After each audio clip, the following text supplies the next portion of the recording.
Hello and welcome to Tavern Chat, the RPG cast. So, I know this is going to piss off a segment of viewers and listeners because I am going to, believe it or not, do something that you rarely see done in this industry. I'm going to use statistics and facts. So, I'm not just going to use opinion. I won't be just talking out of my ass when I talk about Pathfinder. So, I know somebody's going to say, why are you using Roll20? Roll20 is not the industry. Roll20 is the closest we have to seeing what games are being played. It's the strongest, most used VTT. And since uh, Wizards and Paizo and others don't really reveal their sales figures, it's the best way we can look at how trends are going. So, I went back to the fourth quarter of 2014 for the Roll20 Orr Report, their industry report. And back in the fourth quarter of 2014, so this is just over 6 years ago, the number one game on Roll20 was Pathfinder, coming in at nearly 24% of campaigns. Now, why am I giving you a percentage? Because yes, usage numbers will increase greatly if we go through these reports, but later reports don't include usage numbers, which is kind of an annoyance. For some reason, they're hiding their numbers. Roll20 is. But we can still see what percentage of their market space. So, the Roll20 app is being used by what system? So Pathfinder was number one. 5e was number two at 20%. Third, 3.5. So that transition to leave 3.5 behind hadn't completely happened at that point. 3.5 still had nearly 16% of games, but even then, D&D 4e was 8.3%. So at that point, literally 3 times as many players were playing Pathfinder than were playing 4e. And there were more players playing Pathfinder than they were playing 5e. Interesting numbers, okay? We're going to move on from that. We're going to go to the fourth quarter of 2015. By this time, 5e has taken the lead with over 31% of the player base. Pathfinder dropped under 20%. Not a huge drop. But when you look at the pure numbers, Pathfinder added about, 15, 20% to its player base. But 5e doubled, more than doubled its player base. So the trends for 5e are going wild, right? 5e was hot. We're going to go to 2016. 5e continues its trend. It again doubles its campaigns. The campaigns using 5e rule set have doubled. What does that mean? Now they are at over 46%. Paizo has fallen down to 16%. 3.5 is down to 7%. And 4e is almost off the radar at just over 2%. 2017. This is where it becomes very interesting. Again, 5e's increased their share to over 57%. Okay? Pathfinder has dropped to about 11.5%. 3.5 is under 5%. And 4e is down to 1.39%. It's going to go off the charts after this. But not only that, 5e nearly, again, doubled their player base, whereas Pathfinder increased by about 10%. If you have a 100% increase in your player base for 10%, that's huge. And it would mean that at this point, roughly 5 times as many players or 5 times as many campaigns were run in 2017 using the 5e rule set as opposed to Pathfinder. There's no data for 2018. We kind of, Roll20 never offered it. And then you can see, as I'm moving this chart up a bit, is that they changed the way they present the numbers. Okay. At this point, 5e is at 47.54%. So they actually lost a bit of their campaign numbers over 2017. But number 2 is no longer Pathfinder. Number 2 is Call of Cthulhu.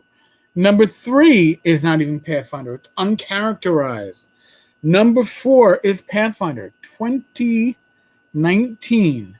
Pathfinder comes in at 5%, or actually just under 5%.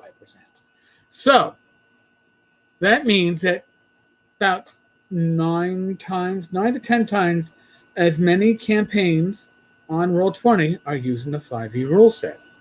So this is when you get the idea that Paizo might need to change the rules. Now, when it came to Paizo's first edition of Pathfinder was a response to the release of 4e, a system that many, not all, but many D&D players said this is not the D&D that I grew up on. And Paizo, taking the OGL rules, basically said, hey, we're going to take 3.5 D&D, bring it up to 11 or 3.75 or whatever you want to call it, and presented a rule set that the player base from 3.5 wanted, right? This is what they wanted. And if you go back at some of these earlier reports, you're going to see that 3.5's player base stayed the same. 2014, just under 4,100.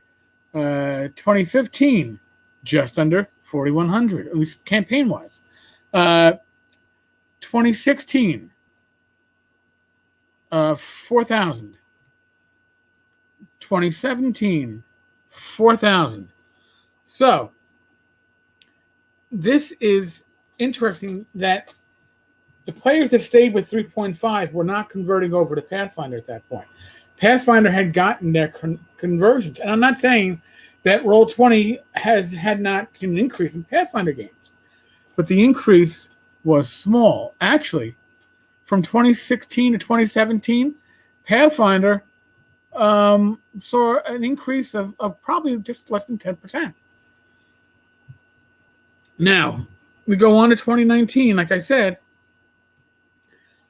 we see the beginnings of Pathfinder. Second edition. Between the two editions. This is 2020, sorry. 2019, Pathfinder was at just under 5%. We don't have the second edition. 2020, fourth quarter, second edition is now on the charts, right? But between the two, you're at 5.5%. That's Pathfinder 1, Pathfinder 2. And Pathfinder first edition still has 3.5% compared to Pathfinder second edition. Now, first quarter. These are the first quarter numbers for Roll20. 5e, 52.94%, pretty much staying the same.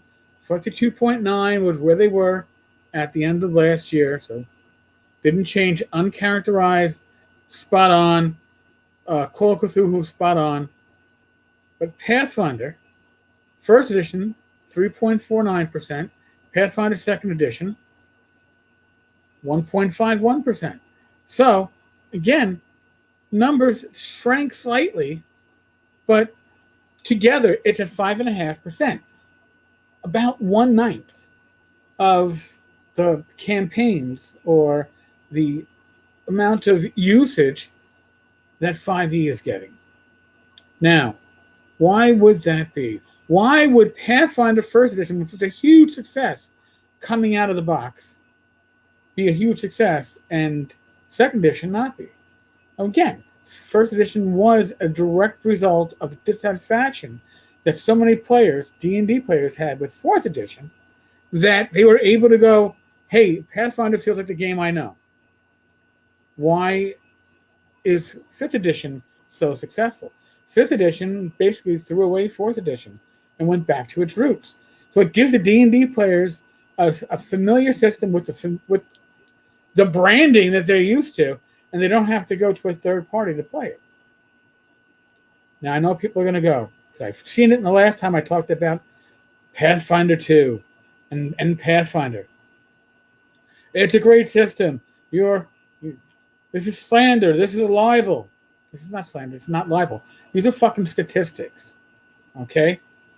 Pathfinder has lost market share. By extension, Paizo has lost market share. Lost a huge amount of market share to D&D, to Wizards of the Coast. Pathfinder was their attempt to get something back in there. And it's not doing the initial numbers. Now, maybe it will later, but does anybody out there think it's going to knock 5e off its pedestal? Does anybody even think that they're going to come close to 5e? I don't. And I'm not knocking it as a bad system. It's too crunchy for me. But obviously, it's a successful system. But the market has moved on. I'm an OSR gamer. The market has moved on from OSR games. It's still viable for the niche it's in. But Pathfinder is going to become niche to a large extent. And that doesn't mean anything bad, but it just means that you're not going to see it on all those game shelves. 5e. You walk into a store that's still selling RPGs, and what do you see? You see 5e everywhere, right? And if you're a third-party publisher and you see these numbers that 5e has 9 to 10 times the player base on Roll20. Again, I'm not saying that this is spot on the market out there for everything, but it's certainly showing you that 5e is a much stronger seller than Pathfinder, either edition is right now. Who would you write for? What system would you write for? Right? Yes, passion projects. You write for the systems that you love. Swords and Wizardry is my system. When I put stuff out, it's for Swords and Wizardry. I love it. It's a passion. I don't expect to make enough money to pay off my car bill, let alone live off of, by publishing for Swords and Wizardry. That's going to become Pathfinder. All right? My opinion. You may disagree with it, but you can't disagree with the numbers that I've put up on the screen. These numbers are what they are. Okay, if you look at Roll20, Roll20 is a smaller sampling, but they are similar. So, again, what would Paizo's solution be?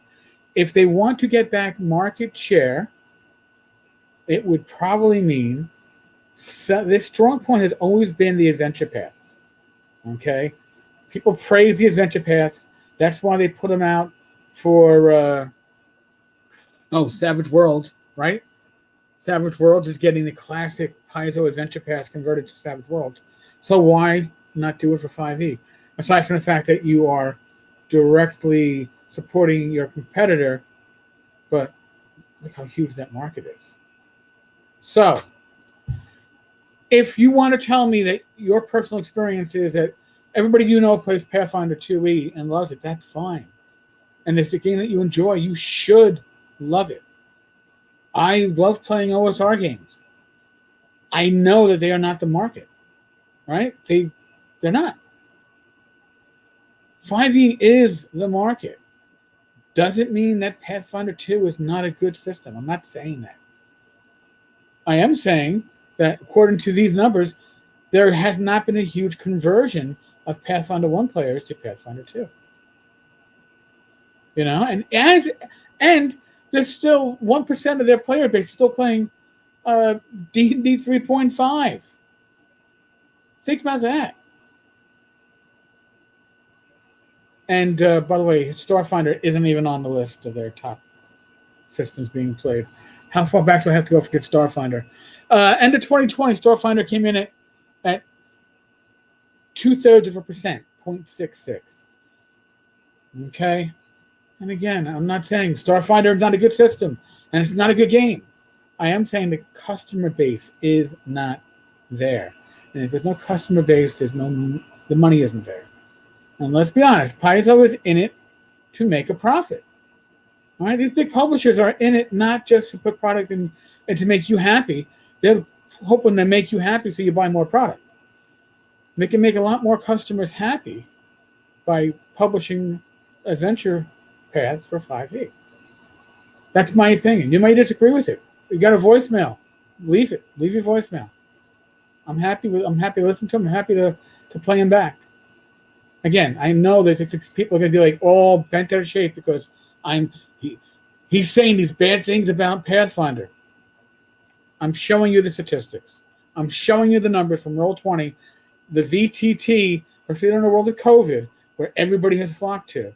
And these are the numbers. All right? These are the numbers. If you like Paizo as a company, if you like what they create, do you like them because of the system they create or the adventures that they publish? Because I'll be honest with you, I still read their adventures, and I don't play Pathfinder, never have. But the adventures are well written. And there's enough uniformity to that system that I can look at Pathfinder and understand what it is in the AD&D frame of mind that my mind tends to translate to. Okay? So, let me know what your thoughts are. 347-509-5168 is the number for the voicemail. If you're listening on Anchor, you can always leave a message on Anchor. We are in the midst of the world of COVID. I mentioned COVID. I am immunized. Okay? That's a personal decision. I'm not telling you what decisions to make in your personal life. You know your risk factors. I will say this. Use your common sense. If you're not healthy, you can't help others. And I think we all want to keep our family, our friends, our loved ones, our community healthy and safe. However that is. And you can't do that if we ourselves are sick. So just use your common sense when it comes to that stuff. Be safe, be well, God bless, roll those dice. Knock on wood. I'll be back again tomorrow with Joe the Lawyer. Dungeons, Dragons, and Discourse. All right, folks. No, actually, no, it's Iron Rations. My bad. Dungeons, Dragons, and Discourse is myself and Glenn. I'm losing my mind. Old age. All right, folks. On that note, I'm out of here. Laters.